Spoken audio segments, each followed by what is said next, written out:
আসসালামু আলাইকুম। Doctor Abdul high বলছিলাম চট্টগ্রাম থেকে।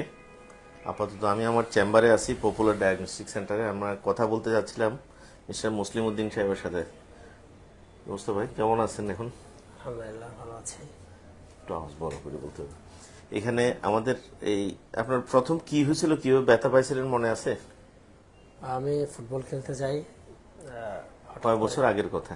এটা মিনিমাম 4, 3.5 এরকম হবে। হ্যাঁ, তখন হঠাৎ করে পাটা মুচকে যায়, হ্যাঁ। ফলে আমি পড়ে যাই। তারপরে অনেক ব্যথা হয়। এরপরে এমআরআই করাই, এখানে আসে ACL ছিঁড়ে যায়। এখানে এই যে 3.5 বছর দেরি কেন হলো চিকিৎসা করতে? আসলে আমি মানসিকভাবে একটু প্রস্তুত ছিলাম না, বিষয়টা অনেক ভয় পাইছিলাম। ভয় পাইছেন, তারপর আবার চিকিৎসা নিয়ে এটা কি না কি হয়। জি, এক হচ্ছে লিগামেন্ট সার্জারি, লিগামেন্ট ইনজুরি কি, আবার সার্জারি কি, জি, সব মিলাই সাহস জোগাড় করে প্রস্তুত হইতে হইতে জি, জি, দেরি হয়ে গেল। তারপর তো আমরা পরীক্ষা নিরীক্ষা করলাম, এখানে যেটা পাইলাম এন্টার ক্রুশিয়েট লিগামেন্ট ইনজুরি ছিল এবং ল্যাটারাল কোলাটারাল লিগামেন্ট ইনজুরি ছিল, সাথে ওনার মিডিয়াল মেনিসকাস মেনিসকাস ইনজুরি ছিল। কিন্তু ব্যাপারটা ছিল 3.5 বছরের পুরাতন। জি, আপনাকে আমরা কি অপারেশনের আগে বলছিলাম না যে মেনিসকাস রিপেয়ার লাগলে অনেকগুলো অ্যাঙ্কর এবং অ্যাঙ্করের দাম অনেক টাকা? জি, জি, এটা বলছিলাম না? জি। আলটিমেটলি তো লাগে নাই। না, লাগে না। আলটিমেটলি কি ওই খরচটা কি লাগছে? না, জি, না, লাগে লাগে না। না, জি। মানে হচ্ছে কি, আমরা যেহেতু ওনার 3.5 বছরের পুরাতন ইনজুরি ছিল, দুইটা লিগামেন্ট ইনজুরি, এটা শিওর ছিলাম। মেনিসকাস ইনজুরিও ছিল, কিন্তু মেনিসকাস ইনজুরি অনেক সময় রিপেয়ার করা যায়, অনেক সময় রিপেয়ার করা যায় না।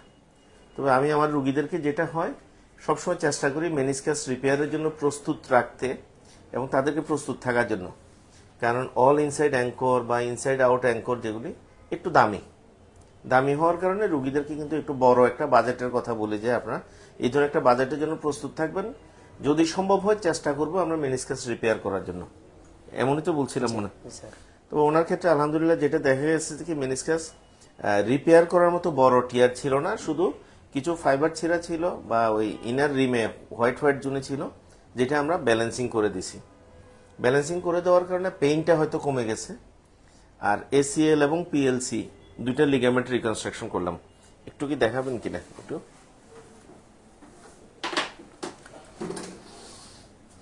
এই যেমন আমাদের এই লিগামেন্টগুলি রিকনস্ট্রাকশন করা হলো, মেনিসকাস রিপেয়ার করা হয়েছিল।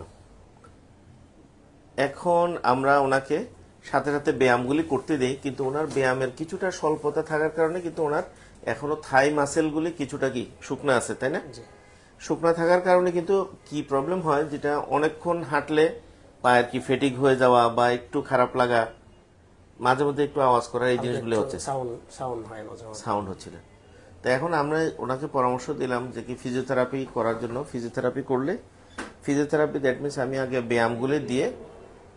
ব্যায়ামগুলি দেওয়া হলো, সাথে মাসেলটা পাওয়ারটা যদি বাড়ে তাইলে দেখা যাবে যে কি ওনার যে ব্যালেন্স কম, সেই ব্যালেন্সটা কাভার হয়ে যাবে। ওনার মতো আরো অনেকেই আছে। আমরা চেষ্টা করি যে মেনিসকাস রিপেয়ারের যে বিষয়টা সবাইকে বলি, এবং মেনিসকাস রিপেয়ারের যে অল ইনসাইড অ্যাঙ্করগুলির দাম সত্যি অনেক বেশি, যে কারণে বাজেটও অনেক বেশি, বাজেটের কথা বলতে হয়। তো আমরা হয়তো বয়স বেশি হলে আমরা রিপেয়ার চেষ্টা না করি, মেনিসেক্টমি করি। আবার অনেকেও দেখা যায় কি খরচ বাঁচানোর জন্য মেনিসেক্টমিটা করা হয়, কিন্তু প্রবলেম কি, মেনিসেক্টমি করলে এই যে মেনিসকাসের যে একটা গুরুত্বপূর্ণ কাজ, এই গুরুত্বপূর্ণ কাজটা চলে যায়। তো আমাদের চেষ্টা করতে হয়, এবং বর্তমান ট্রেন্ড মেনিসকাসটাকে রিপেয়ার করার জন্য চেষ্টা করি, রুগীরাও চেষ্টা করে, সবাই মিলেঝুলে ভালো থাকার জন্য চেষ্টা করে আর কি। এখন মুসলিম সাহেব কোনো কিছু বলার আছে কিনা?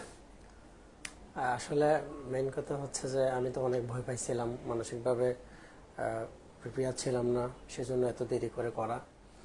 আর মেইন কথা হচ্ছে সবাই আমাকে পরামর্শ দিছিল চট্টগ্রামে এগুলো হয় না, ঢাকার দিকে যেতে হবে অথবা ইন্ডিয়া বা সিঙ্গাপুর, এরকম পরামর্শ আসছিল। ফলে আমি অনেক দিন ফলো আপে ছিলাম স্যারের বিষয়ে। স্যারের ইউটিউব চ্যানেলে অনেকগুলো ভিডিও দেখি, তারপরে এনশিওর হয়ে শেষমেশ ফাইনালি সিদ্ধান্ত নিয়ে আল্লাহ রহমত করে ফেলছি এবং আলহামদুলিল্লাহ অনেকটা ভালো আছি। এমনি চট্টগ্রামে করার কারণে কোনো লাভ হয়েছে মনে করেন কিনা, ঘরের কাছে থেকে অপারেশন করার কারণে? লাভ বলতে অবশ্যই লাভ সেটা।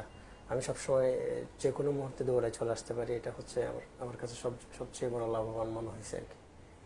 মানে এটা যে কোনো, এখানে একটা জিনিস কি, আমাদের এই যে কোনো আর্থ্রোস্কোপিক সার্জারিতে সার্জারি পরবর্তী ফলো আপ সাথে ফিজিওথেরাপি, সেটা আমরা চেষ্টা করি অনেক সময় রুগীদেরকে ইনস্ট্রাকশন দেই, যারা মেনটেন করতে পারে তাদের খুব দ্রুত ফলো আপ হয়, না হলে ফিজিওথেরাপি সেন্টারে গিয়ে হলেও ফিজিওথেরাপি দিতে হয়। এই যে ফলো আপগুলি, এটা হাতের কাছে থাকলে যেই সুবিধাটা, এটা হয়তো একটু দূরে গিয়ে আমার চাইতে অনেক এক্সপার্ট কারো কাছে গিয়েও হয়তো আপনি সার্জারি করে আসতে পারেন, কিন্তু কোনো কারণে কমপ্লিকেশন বা যে কোনো বিপদে আপদে এতটা কাছে পাওয়ার সুযোগ হয় না। অবশ্যই।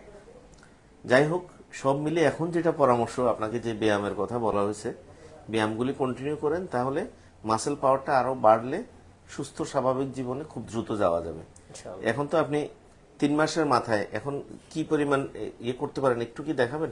কাপড় তোলার দরকার নেই, এমনি দৌড়ের পরে এটা একটু দেখান তো দেখি। তুলতে হবে না এমনি, হ্যাঁ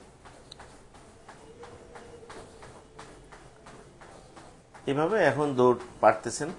আর আরেকটা জিনিস হচ্ছে, যদিও ওনাকে নিচে বসতে একটু ডিলে করতে বলছিলাম, তারপর উনি বসা শুরু করে দিছেন। দেখান তো দেখি একটু নিচে কদ্দূর বসতেছেন।